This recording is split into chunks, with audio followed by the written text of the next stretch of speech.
Ang celebrity mommy na si Jessie Mendiola super proud mommy sa panibago na naman milestone ng kanilang anak ng mister na si Luis Manzano na si Baby Isabella Rose Manzano o Baby Peanut.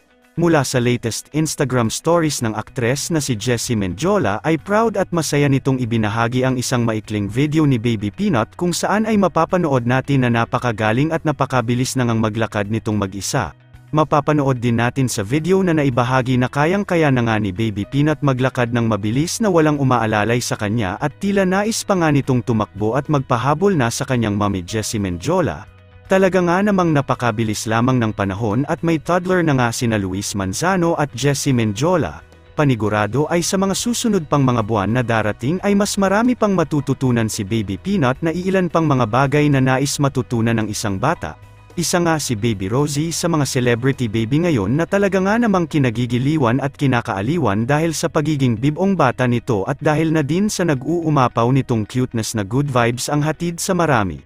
Samantala, narito panoorin natin ang maikling video ni Baby Peanut kung saan ay napakagaling na nitong maglakad at ang iilang cute random videos nito na tiyak ay magugustuhan mo din.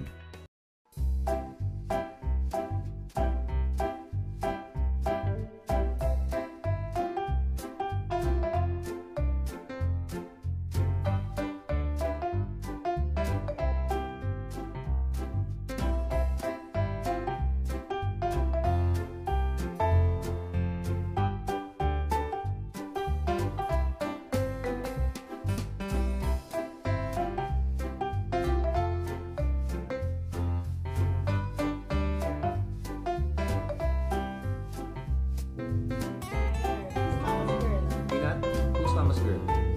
Hi, sus. Where's Papa? Where's Mama? Where's Peanut? Where's Peanut? Where's Mama's girl? Aww.